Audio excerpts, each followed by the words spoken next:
Graças a Deus, seja a semana mais vitoriosa da sua vida. Seus negócios venham dar certo, seu sucesso profissional, seu sucesso familiar, enfim, em todos os sentidos a sua vida seja magnífica, porque essa é a promessa de Deus. O próprio Deus, o Altíssimo, quando deu a visão da sua palavra para Abraão, ele disse: olha, Abraão, eu sou o teu escudo, portanto não fique com medo, não fique temeroso, não fique ansioso, não fique angustiado, preocupado. Eu sou o teu escudo, eu sou o teu protetor. Além de ser o teu protetor, eu sou o teu grandíssimo galardão, quer dizer, eu sou o teu prêmio. Então, essa promessa de Deus para Abraão não foi só para ele, foi para todos os que vivem a fé abraâmica, isto é, para todos os que seguem a fé de acordo com Abraão, porque Abraão era obediente na sua palavra, na palavra de Deus, obediente na sua fé. A fé consciente, a fé inteligente é uma fé de obediência. Se tirar a obediência da fé, a fé não vale nada, nada. Aliás, você deve saber tanto quanto eu, que sem fé é impossível agradar a Deus. Sem fé é impossível agradar a Deus. Mas que tipo de fé? Que tipo de fé que agrada a Deus? Porque todo mundo tem fé. A princípio, todos têm fé, mas nem todos agradam a Deus. Mas quem agrada a Deus? Aqueles que têm a fé prática, aqueles que têm a fé obediente, aqueles que têm a fé que transgridem, violentam o seu próprio eu, a sua própria vontade, para fazer a vontade de Deus. Porque essa foi a fé que Jesus manifestou aqui no mundo. Ele, Jesus, se ele, o Filho do Altíssimo, ele renunciou à sua própria vontade para fazer a vontade do Pai, isso que se chama fé. E essa é a fé que Jesus passa para a gente. A fé é que a gente renuncia à vontade da gente para fazer a vontade do Deus Pai, Filho e Espírito Santo. Ora, é por isso que ele é Senhor. Jesus é Senhor daqueles que lhe obedecem, daqueles que usam a fé com inteligência, isto é, que mantém a sua convicção não apenas no teórica, mas a sua convicção prática. Eles praticam. Então, por exemplo, como é que eu posso usar a fé prática que Deus exige? Por exemplo, então vem uma notícia aterrorizadora, uma notícia assustadora. Então, qual é a minha reação? A minha reação é, bom, aconteceu isso, então Deus é glorificado, porque tudo coopera para o bem daqueles que amam a Deus. Quer dizer, então, com aquela notícia ruim, ao invés de eu ficar lamentando, ao invés de eu ficar reclamando, ao invés de eu ficar contando para os outros, não, eu respondo com a fé. Eu digo, mas tudo coopera para o bem daqueles que amam a Deus. Tudo coopera, tudo colabora para o bem daqueles que amam a Deus. Quer dizer, aqueles que vivem uma fé prática. Pronto, quando eu respondo assim, aquela investida do diabo, imediatamente eu neutralizo aquela investida. Eu neutralizo aquele mal e eu passo por cima daquele obstáculo. É assim que a gente tem que enfrentar a vida na prática da fé. É assim. A fé é uma ferramenta que Deus nos deu para vencermos o mal.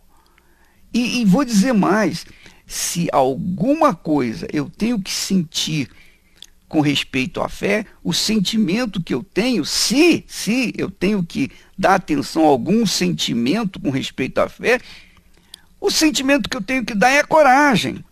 Coragem para obedecer, coragem para fazer aquilo que Deus quer que seja feito. Foi isso que Deus falou. Olha, é impossível agradar a Deus sem fé, porquanto é necessário que aquele que se aproxima de Deus, creia que Ele existe e que se torna galardoador dos que o buscam. Veja que, se você ler o texto de Tiago, capítulo 2 e versículo 19, leia, por favor, capítulo 2, versículo 19 de Tiago, que diz assim: crês tu que Deus é um só? Fazes bem. Até os demônios creem e tremem. Quer dizer, os demônios também têm fé. Os demônios também têm fé. Você sabia disso? Você sabia, minha amiga, meu amigo ouvinte? Só que os demônios, eles não praticam a fé. Eles não obedecem à sua fé. Então, logo, a fé dos demônios é infrutífera, não vale nada. Então, todos têm fé, mas nem todos alcançam os benefícios da fé porque não praticam a fé, como os demônios. Os demônios também têm fé. Está aqui escrito: crês tu que Deus é um só? Fazes bem. Até os demônios creem que Deus é um só. Até os demônios tremem que Deus é um só. Mas eles não obedecem, eles são demônios.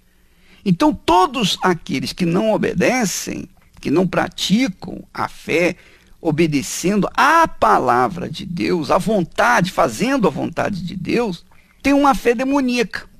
Poxa, bispo, é assim mesmo? Fé demoníaca? É, fé demoníaca. Você vê quantas pessoas crentes estão por aí, inclusive pastores, são demoniados.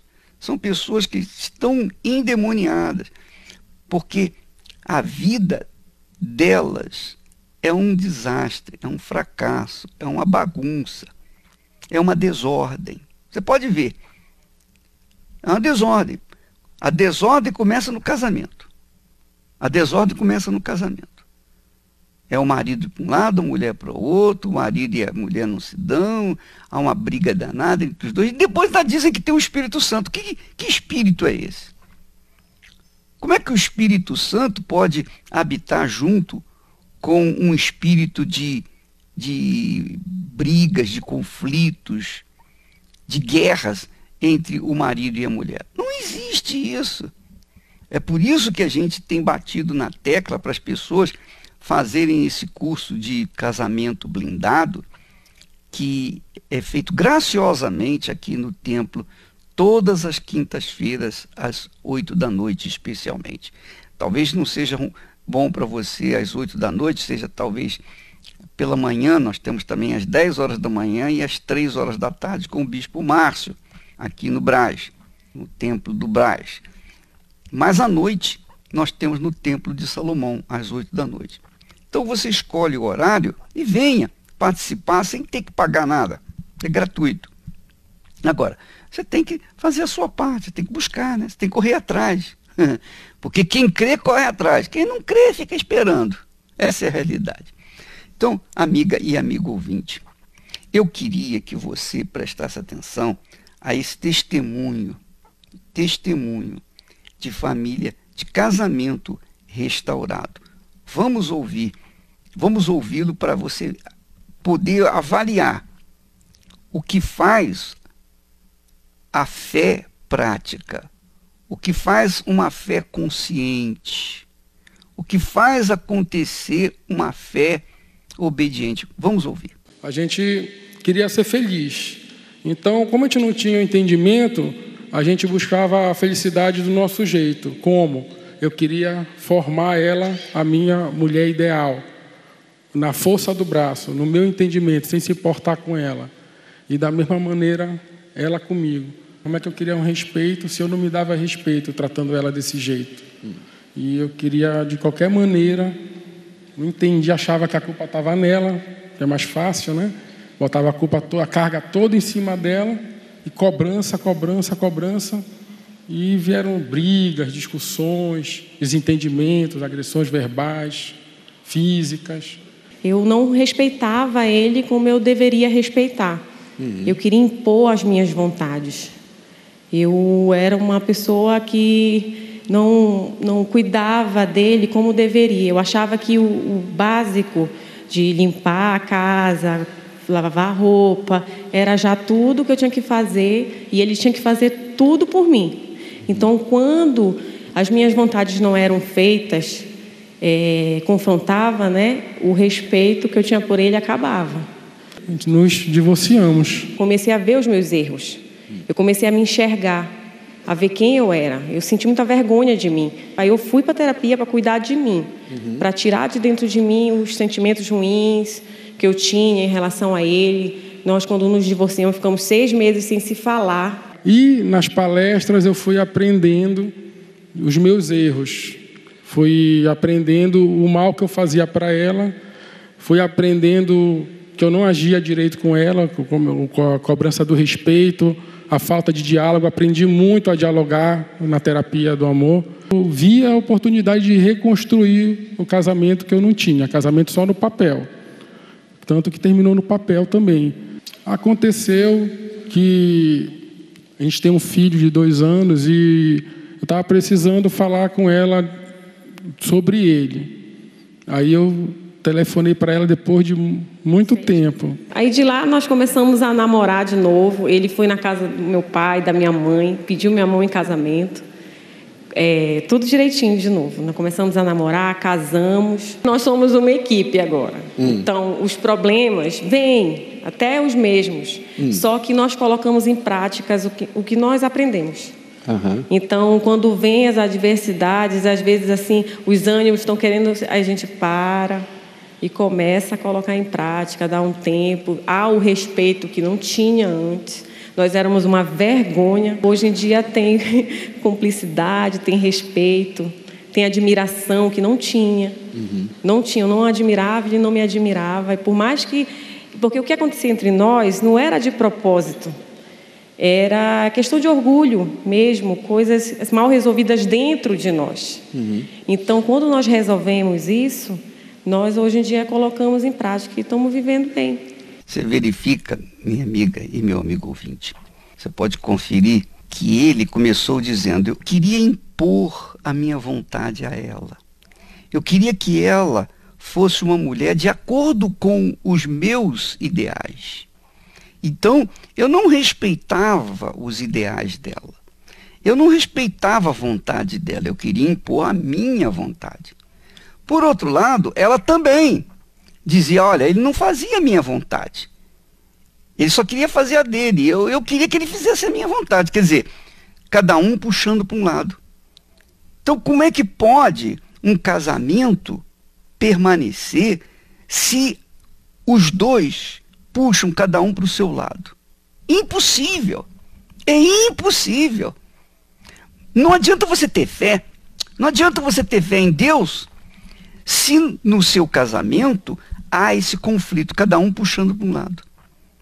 Ora, quando a gente tem uma fé em Deus inteligente, a gente dá atenção aos conselhos da Bíblia, a palavra de Deus. E quando a gente começa a colocar em prática esses conselhos bíblicos, então a coisa começa a funcionar, a fluir. E foi o que aconteceu. E é isso que está acontecendo aqui às quintas-feiras. O trabalho da terapia é justamente restabelecer os princípios de um casamento verdadeiro.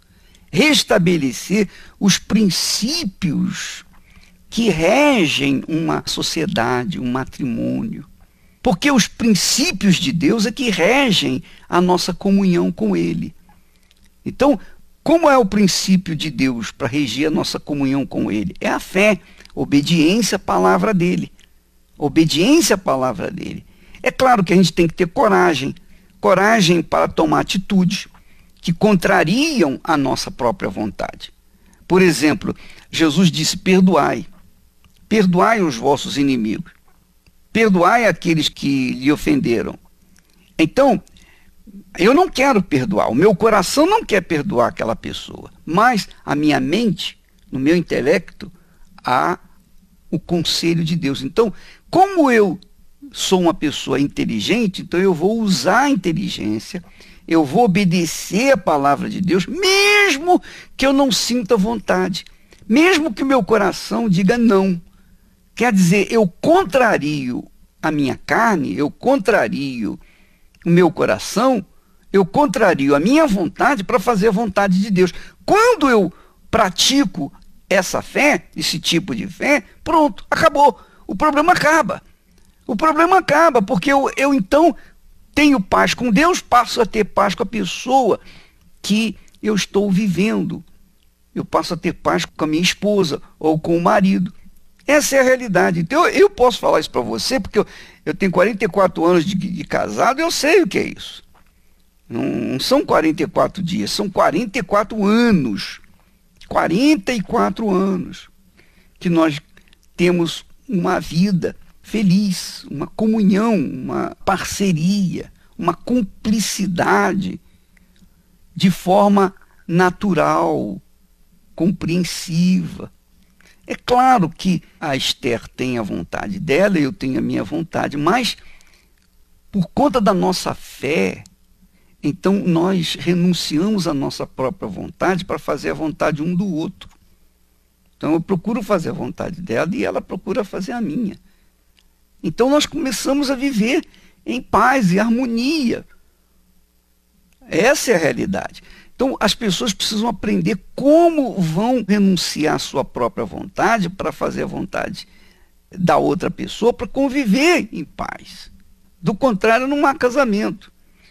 Você quer seguir Jesus? Você quer seguir Jesus e quer estar em paz, quer ser abençoado? Então você tem que fazer a vontade dele. Agora, se você quer seguir Jesus e fazer a sua própria vontade, aí ele não é o seu Senhor. Você torna-se o seu próprio Senhor, aí não dá certo. É o que acontece com muitos crentes que, infelizmente, dizem que Jesus é o Senhor da vida deles, mas, no fundo, obedecem à sua própria vontade, seu próprio instinto. Essa é a realidade. E aí, são pessoas que ficam com as vidas todas destruídas, esfaceladas, por conta de falta de querer fazer a vontade de Deus, ou falta de obedecer, de fazer a vontade de Deus. Essa é a realidade. Eu sei que muitas pessoas ficam chateadas comigo, não gostam da minha maneira de ser, mas eu vou falar o quê? Você quer que eu dê uma conversa mole para você, para agradá-lo? Não, eu tenho que falar a verdade. É a verdade que liberta. Não é mentira, não é um engano, não é uma ilusão. Então, é isso que tem que acontecer. E eu tenho autoridade para falar isso, porque eu tenho um casamento. Eu posso falar de casamento porque eu vivo um casamento. Agora, tem muitos que não têm esse casamento e falam de casamento. Por exemplo, a Cristiane e o Renato são casados. Então, tem 20 e poucos anos de casados. Então, tem uma experiência, tem alguma coisa para dar para as pessoas. E é por isso que eles estão cuidando da terapia às quintas-feiras, aqui no Templo de Salomão, à noite. O bispo Márcio Carotti também tem um casamento. Ele vive um casamento com a sua esposa. Então, porque eles vivem aquilo que pregam, então eles têm autoridade, têm credibilidade, têm condições de ensinar o casamento, que é um casamento feliz. Então, minha amiga, meu amigo ouvinte, se você está vivenciando um problema no seu casamento e quer restaurá-lo, você está vivenciando um problema e quer restaurá-lo, a não ser que você não queira, a não ser que você diga assim, não, eu estou doido para me ver livre dela, estou doido para me ver livre dele. Aí não, aí você não precisa vir porque não vai resolver. Mas se você é aquela pessoa que diz, não, eu quero restabelecer a minha cumplicidade com meu marido, com a minha esposa, eu quero restabelecer, eu gosto dele, eu gosto dela, eu não sei como vou fazer para agradá-lo? Mas por isso eu vou na terapia, justamente para aprender a conviver com ele, com ela e, consequentemente, tirar frutos dessa convivência. Porque essa convivência simboliza a convivência com Deus.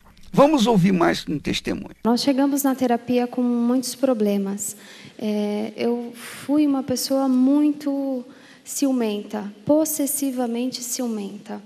A gente não podia ter vida social. Eu vivia investigando, mexendo nas coisas, querendo descobrir coisas que eram coisas da minha cabeça, muitas vezes. E eu vivia em função de um ciúme doentio. A nossa relação, a gente não conseguia passar um dia sem uma briga, sem uma discussão. Se passasse, acho que o dia sem brigar, alguém estava doente, porque todo dia tinha um motivo. Todo dia eu praticamente caçava um motivo para que houvesse uma discussão entre a gente. Eu vou comprar um presente para você de aniversário, eu vou no shopping. Eu não ia sozinho. Eu levava ela, fazia ela escolher, porque eu tentava neutralizar o máximo dos ciúmes dela. Em partes, eu procurava me policiar com os motivos que eu dava para ela, só que, na maioria das vezes, os motivos que ela arrumava era totalmente fruto do passado, da cabeça dela. Ela, como eu disse, a gente dormia bem, ela tinha um sonho de uma infidelidade, de uma traição, e ela acordava, ficava 2 dias remoendo aquilo. Eu me via numa situação que não existia um motivo. Eu estava em reunião, às vezes, no trabalho, quando eu voltava, que eu olhava meu celular, tinha muitas das vezes 15 ligações, não sei quantas mensagens, e assim, dali ela já tirava a conclusão dela, dali ela já fazia o julgamento e eu já estava condenado.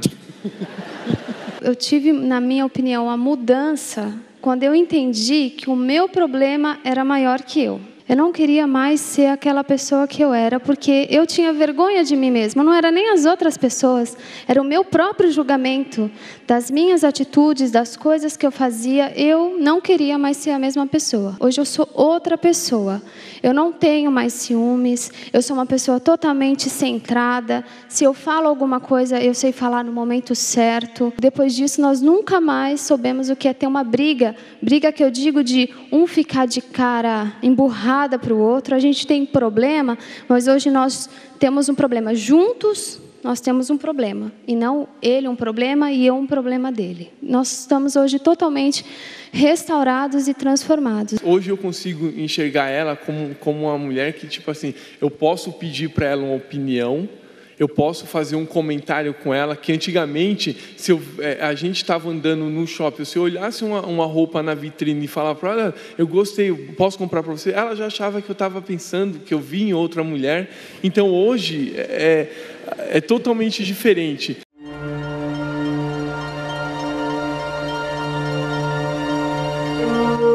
Todas as pessoas que não se submetem à palavra de Deus trazem destruição para suas vidas. Mesmo que possuam fé, dons, se não há obediência para com a palavra de Deus, será com certeza rejeitado por Deus. Deus vê o coração e reconhece aqueles que o temem e guardam a sua palavra. E esses são os que desejam a vida eterna, os que se humilham, se arrependem de seus maus caminhos e buscam o trono da graça e misericórdia de Deus. Igreja Universal do Reino de Deus, alimentando vidas com a palavra de Deus.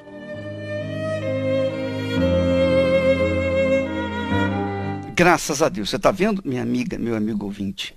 Você vê como, às vezes, o problema, às vezes a pessoa é o próprio problema. É o próprio problema.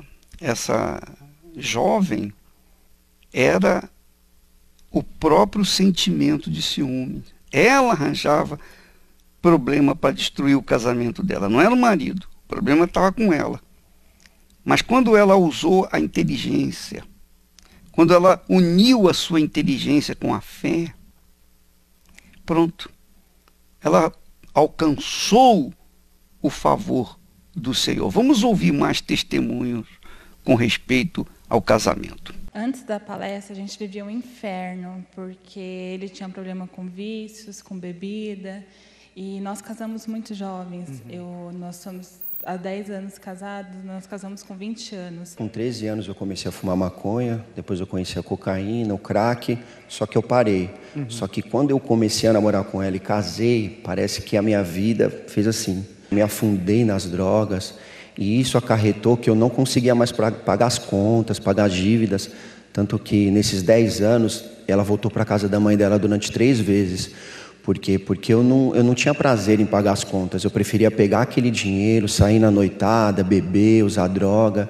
Enfim, a nossa vida era um inferno. Ele tinha um ciúmes doentio, a ponto de eu ter medo de conversar com qualquer pessoa na rua, de alguém me parar e pedir uma informação, e de repente ele chegar e ver aquilo. Ficou aproximadamente dessa forma, uns 7 anos, 8 anos. A gente se separava, a gente montava toda a nossa casa, comprava tudo. E ele recebia o dinheiro e gastava. Nunca pagava aluguel. As poucas, assim, as contas que eu conseguia pagar, eu pagava. Então, como eu pagava, eu sentia que eu era melhor do que ele. Cada um ia para sua casa porque não pagava as contas, não tinha como continuar na mesma casa. Mas ficava nessa coisa de a gente não conseguia ficar longe. Aí daqui a pouco montava a casa, tinha que dar todas as coisas que a gente comprou. Eu amava ela, né?